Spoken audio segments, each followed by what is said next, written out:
Black Waitress was secretly coding during her break. What the billionaire did next shocked everyone. What if the person serving your coffee was quietly changing the world, one line of code at a time?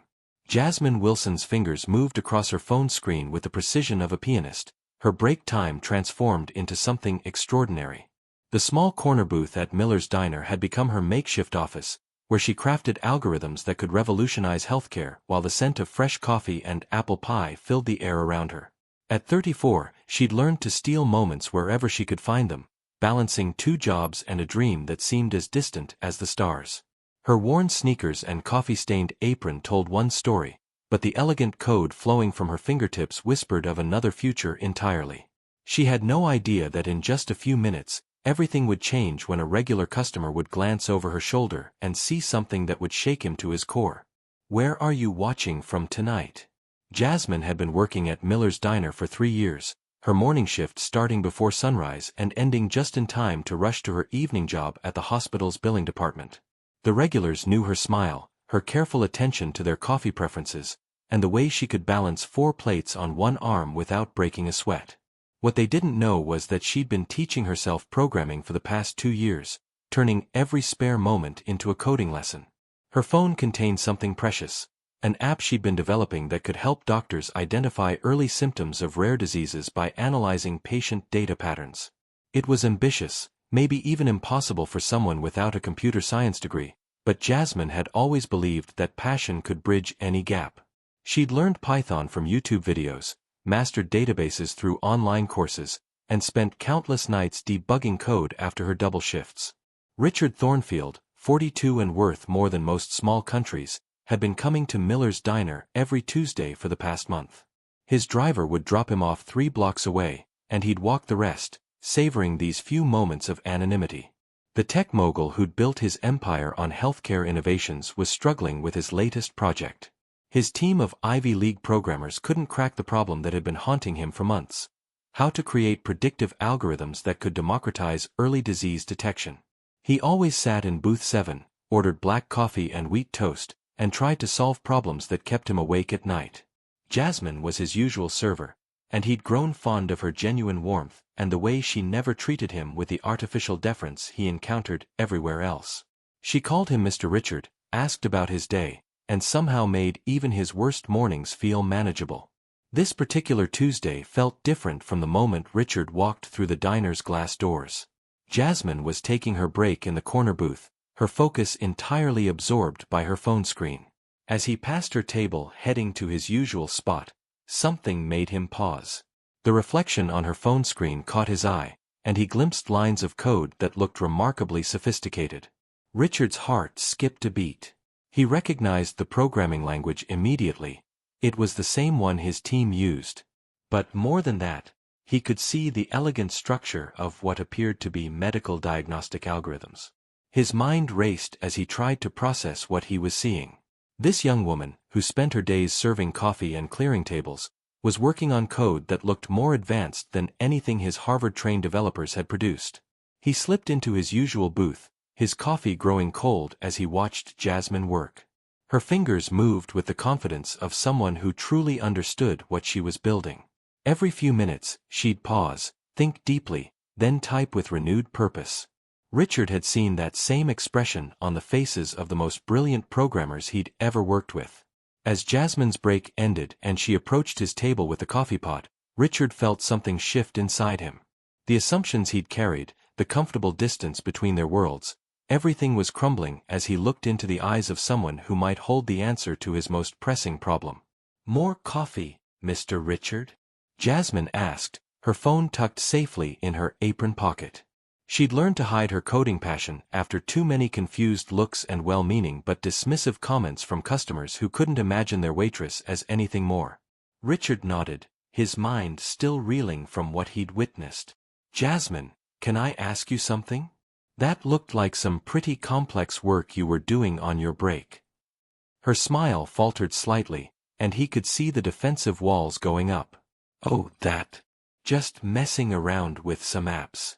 Nothing important." She started to turn away, but Richard gently touched her arm. "I work in technology," he said carefully. What I saw looked like medical diagnostic programming. That's not messing around, that's serious computer science. Jasmine's eyes widened. For a moment, she looked like she might run. Then something in his genuine tone made her pause. You wouldn't understand. People hear Waitress who codes and they think it's cute, like a hobby. They don't take it seriously. Richard leaned forward. Try me. Against her better judgment, Jasmine found herself sliding into the booth across from him. I'm building an app that could help doctors catch rare diseases earlier. I've been working on pattern recognition algorithms that analyze symptoms, family history, and test results.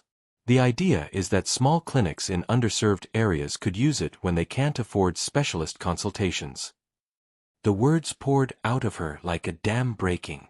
She told him about the little girl she'd met in the hospital billing office whose rare condition went undiagnosed for years, about her own sister who'd suffered because doctors couldn't piece together seemingly unrelated symptoms.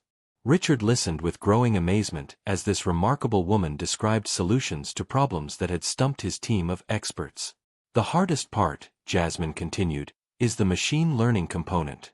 I need massive datasets to train the algorithms, but I don't have access to medical databases. I've been using public health records and published case studies, but it's not enough. Richard felt his heart pound. This woman, working alone with a phone and determination, had not only identified the same problem his company was tackling but had approached it from an angle his team hadn't considered. Her focus on accessibility and underserved communities revealed a depth of purpose that humbled him. Jasmine, he said slowly, what if I told you that what you're describing could change millions of lives? She laughed, but not with joy. Mr. Richard, you're kind to listen, but I'm realistic. I'm a waitress with a high school education and 2 jobs. The tech world isn't exactly welcoming to people like me. The pain in her voice cut through him like a knife. Here was someone with the intelligence and vision to revolutionize healthcare, held back by circumstances and a system that couldn't see her potential. If this moment touched your heart, please give this video a thumbs up. Richard made a decision that would change both their lives forever. What if I told you that I might be able to help with those datasets? And what if I said that sometimes the most brilliant innovations come from people who see problems differently because they've lived different lives? Jasmine stared at him, afraid to hope, as the diner bustled around them and her break time ticked away. She had no idea that the quiet man in booth 7 was about to offer her something beyond her wildest dreams. Over the next week, Richard found himself counting the hours until Tuesday. He'd gone home after that conversation and done something unprecedented. He'd looked up Jasmine Wilson. What he found broke his heart and amazed him in equal measure. She was a single mother who'd dropped out of college when her daughter was born, working 16-hour days to keep their small apartment. Yet somehow, she'd found time to master programming languages that his employees with computer science degrees struggled with. When Tuesday arrived, Richard was waiting when Jasmine started her shift. But something was wrong. Her usual bright smile was strained, and he could see exhaustion etched in every line of her face. Everything okay? He asked when she brought his coffee. Jasmine hesitated, then slumped slightly. My daughter's school called yesterday. Apparently, she's been telling her classmates that her mom is building apps that will help sick people. Her teacher asked if I could come speak to the class about my hobby. The word dripped with defeat. When I tried to explain that it wasn't just a hobby, that I was serious about it, she looked at me like I was delusional. A waitress, thinking she could compete with real programmers. Richard watched as this brilliant woman deflated before his eyes. And then my supervisor at the hospital heard about it. She pulled me aside and told me I needed to focus on my real jobs instead of chasing fantasies. She said if I kept getting distracted, they might have to let me go. The cruelty of it made Richard's hands clench. Jasmine, those people are wrong. Are they? She asked, her voice barely above a whisper. Maybe I am just fooling myself. Maybe I should accept that this is my life and stop pretending I could ever be anything more. Richard felt something break inside his chest. He thought about his own daughter, who attended a private school where her teachers encouraged every dream, no matter how ambitious. He thought about his office, where young developers fresh out of Stanford were handed opportunities that could change their lives. And here was someone with more raw talent and determination than any of them, being told to give up her dreams. "Jasmine, can I show you something?" He pulled out his phone and navigated to his company's website. "I'm Richard Thornfield. I run Thornfield Medical Technologies." Jasmine's eyes widened as she recognized the logo, the same company whose innovations she'd studied while teaching herself programming. You're him? The Richard Thornfield. For 3 months, my team has been trying to solve exactly the problem you're working on. Yesterday, I showed them your approach, without mentioning your name, and they called it ingenious. They want to know which graduate program produced such innovative thinking.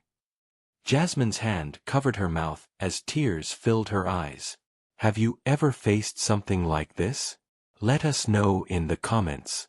I have a proposal, Richard continued. But first, I need you to promise me something. Promise me you won't give up on this dream.